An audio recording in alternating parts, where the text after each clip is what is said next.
bertemu kembali. Baik, kalau tadi tumpuan kita terarah kepada sambutan Hari Sarawak pada tahun ini, untuk segmen kali ini kita ingin recap balik apa yang berlaku pada pagi tadi di mana bekas Menteri Belia dan Sukan Syed Abdul Rahman telah hadir ke Mahkamah Kuala Lumpur atas dua tuduhan, iaitu melakukan pecah amanah dana parti yang bernilai RM1 juta dan juga salah guna wang kempen pilihan raya umum ke-14 atau PRU14. Jadi, kita ingin mendapatkan kisah di sebalik berita bersama wartawan kita Umar Vati Ramayah yang dikatakan membuat liputan di mahkamah pada pagi tadi. Mungkin Umar Vati boleh recap ataupun secara ringkas Umar sendiri rangkumkan apakah hasil keputusan persidangan mahkamah terhadap ahli Parlimen Muar itu tadi. Umar.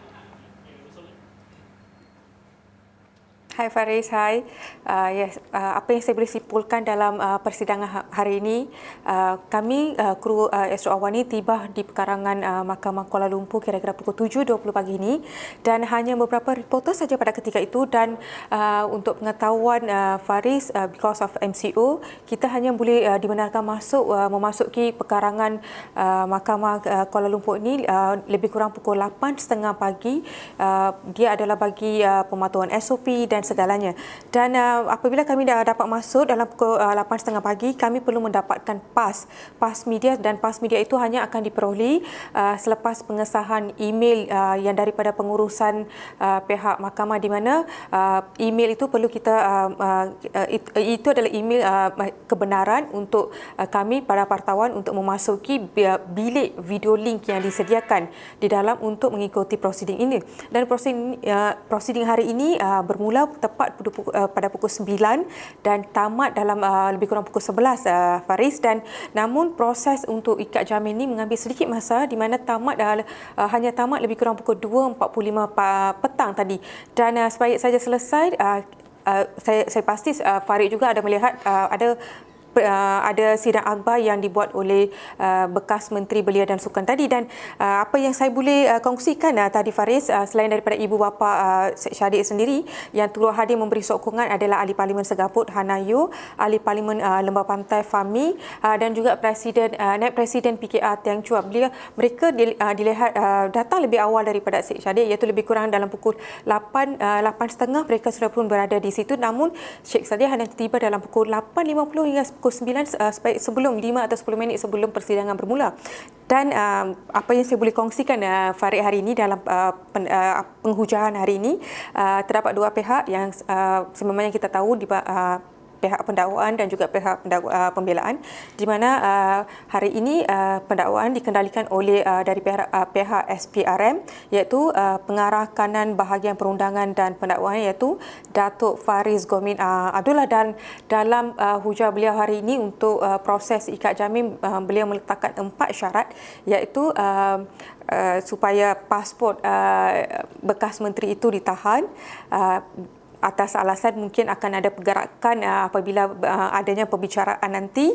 Dan kedua, mahkamah mengeluarkan sekatan untuk mengulas pertuduhan ini di mana-mana media, termasuk media sosial. Dan pastinya Faris juga tahu yang mungkin malam ini Syed Syadik akan membuat satu siaran langsung di media sosialnya hari ini dalam pukul 8, dan mungkin itu adalah antara alasan mengapa pihak SPRM, pihak pendakwaan SPRM mahu menyekat daripada mengeluarkan sebarang ulasan berhubung dengan pertuduhan ini. Dan ketiga adalah menawarkan jaminan yang agak tinggi, iaitu RM500,000, dan alasan yang diberikan oleh pihak pendakwaan tentunya adalah sebab kes ini adalah kes yang tidak boleh dinyamin. Itu satu. Dan kedua adalah sebab kes ini, pertuduhan ini adalah satu pertuduhan yang agak serius, dan mungkin untuk memberi gambaran untuk memberi gambaran betapa seriusnya kes ini untuk memberi kepada orang ramai. Dan keempatnya, beliau juga meminta Syed Syadik untuk melaporkan diri di pejabat SPRM yang terdekat untuk sebulan sekali. Dan antara alasan yang antara alasan yang diberikan untuk ketetapan jaminan yang tinggi adalah selain daripada kes ini tidak boleh dijamin, ada juga potensi tertuduh dalam kes ini, iaitu Syed Syadik, untuk mengganggu saksi pendakwaan adalah tinggi, memandangkan beliau mengenali semua saksi-saksi pendakwaan. Itu Farid. Kalau Farid izinkan, kalau ada masa mungkin saya juga boleh sambung dengan apa yang dikatakan oleh pihak pembelaan, di mana hari ini tertuduh diwakili oleh Gobind Singh, Datuk Ambiga Srinivasan dan juga Haijan Omar hari ini. Tiga peguam yang mewakili pihak pembelaan hari ini, dan tentunya apa yang kita lihat, apa yang kita telah baca sebentar tadi, pembelahan tentunya membantah pertama perintah sekatan yang dipohon oleh pihak pendakwaan kerana atas alasan ia adalah satu perintah yang mempertikaikan hak bersuara rakyat Malaysia, dan beliau berkata setiap orang mempunyai hak bersuara. Justru itu perintah untuk mengenakan sekatan adalah tidak seharusnya dikenakan terhadap ahli parlimen MUA itu. Dan keduanya adalah wang jaminan itu dikurangkan kerana Gobind Singh dalam hal ini berpendapat bahawa wang jaminan yang sejumlah itu adalah dilihat tidak berasas kerana amount itu ditetapkan hanyalah untuk memastikan seseorang tertuduh itu hadir ke mahkamah, dan sebagai seorang ahli politik beliau tidak mungkin melarikan diri, dan justru itu amount itu dikira amat tinggi bagi seorang ahli politik yang dikenali ramai. Dan ketiga, alasan yang diberi oleh Gobind Singh adalah di mana beliau tertuduh dalam kes ini memberi kerjasama yang sangat baik kepada SPRM sejak siasatan dilakukan sejak April tahun lalu. Bermaksud dalam 1 tahun ini tertuduh telah memberi kerjasama yang erat. Itu antara yang penghujaan hari ini, Faris. Umar, saya ingin bertanyakan kepada Umar, bagaimana Umar melihat proses membayar jaminan itu tadi? Adakah sememangnya mahkamah sebelum ini pernah membenarkan tertuduh untuk membuat bayaran sebahagian? Kerana dikatakan menurut laporan, Syed Saddiq langsaikan sebahagian ikat jamin yang mana ia selesai membayar sebahagian daripada ikat jamin yang berjumlah RM80,000. Bagaimana prosesnya tadi Umar lihat?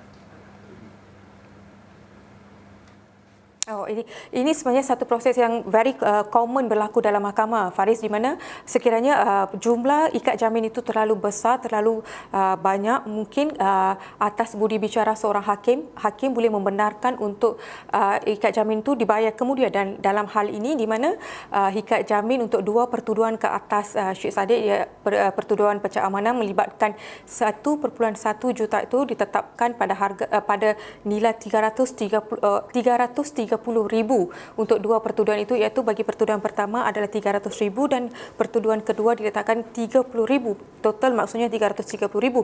Dan selepas Gobind Singh, peguam Gobind Singh meminta wang itu dikurangkan, maka atas budi bicara seorang hakim, pada awalnya diletakkan lebih daripada 500. Itu yang dipohon oleh pihak pendakwaan sebenarnya, tapi selepas atas budi bicara hakim, wang jaminan itu dikurangkan kepada 330, dan pun begitu selepas ditetapkan, peguam Gobind Singh meminta agar memberi sedikit masa supaya boleh dilangsaikan dalam tempoh seminggu. Iaitu kalau tak salah saya dengar dalam Khamis atau Jumaat, itu yang ditanya, tapi namun demikian hakim menetapkan jumlah baki wang jumlah RM80,000. Itu RM80,000 itu adalah pendahuluan yang dibayar hari ini, dan balance perlu dijelaskan dilangsaikan selewat-lewatnya hari Selasa ini. Dan sekiranya gagal untuk melangsaikan, mungkin beliau mahkamah akan keluarkan perintah tahanan ke atas Syed Saddiq hari Selasa ni. Itu kalau gagal melangsangkan ikat jamin. Baik Umar, tadi Umar menyebut bahawa bekas Menteri Belia dan Sukan Syed Saddiq ada mengeluarkan kenyataan dalam satu sidang media. Mungkin kita boleh dengarkan kenyataan daripada Syed Saddiq sendiri. Pada pukul 8 nanti saya akan adakan pendedahan dan perincian yang lebih mendalam. Kalian pun dengar sebentar tadi semasa perbicaraan bahawa kes ni siasatan telah pun dijalankan sejak April tahun lepas, dan hak pendakwaan ataupun order to charge telah pun diberikan sejak bulan Ogos tahun lepas. Persoalan yang diajukan dan saya lihat oleh banyak rakyat juga, mengapa order to charge yang diberikan sejak Ogos tahun lepas, hanya selepas setahun order to charge diberikan, beberapa hari sebelum persidangan parlimen yang paling penting, barulah saya di-charge. After more than 1 year of receiving the order to charge, only then did they proceed. Saya rasa itu saja telah menunjukkan bahawa this case is politically motivated, and I will challenge it, and I have full faith and confidence in the court and the judges to clean my name. Baik Umar, tadi Umar ada sebut bahawa ada beberapa ahli politik yang lain yang turut hadir ke mahkamah tadi sebagai tanda solidariti, dan adakah Umar sempat menemu bual mereka ataupun adakah mereka mengeluarkan sebarang kenyataan sewaktu persidangan tadi, Umar?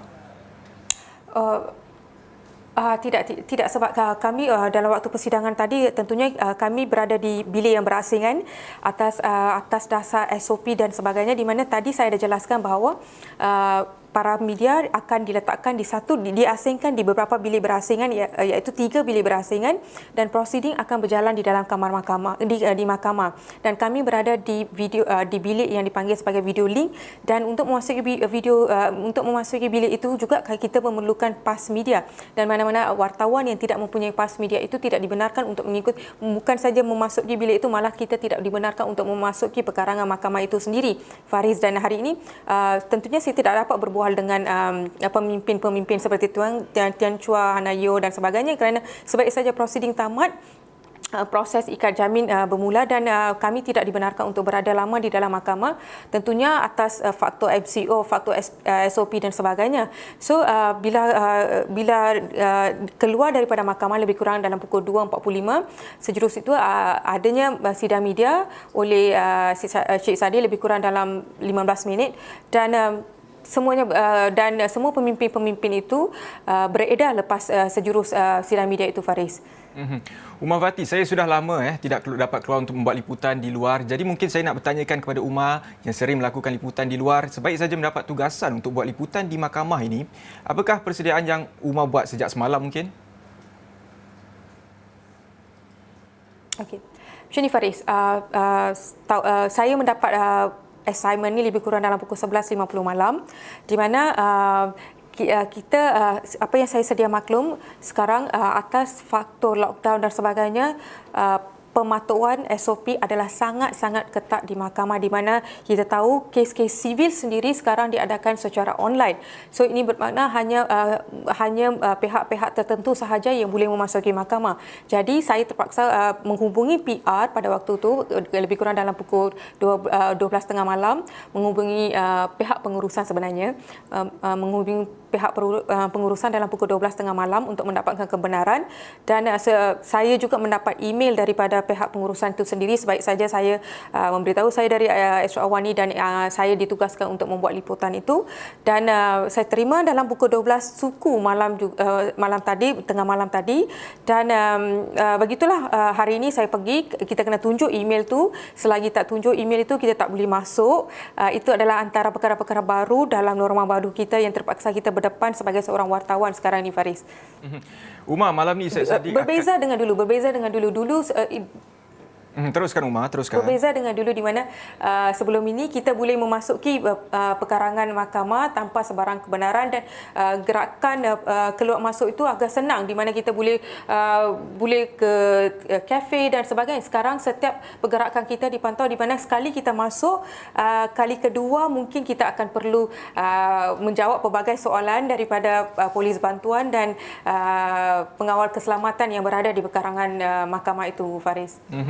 Umar, saya ingin bertanyakan, malam ni Syed Saddiq akan mengadakan satu sidang media bagi membuat pendedahan secara live di Facebook dan Instagram ataupun di platform media sosial beliau pukul 8 malam nanti. Jadi Umar sendiri sebagai wartawan yang membuat liputan, apakah jangkaan yang akan didedahkan oleh Syed Saddiq nanti? Mungkin Umar ada jangkaan daripada pihak Umar sendiri sebagai wartawan?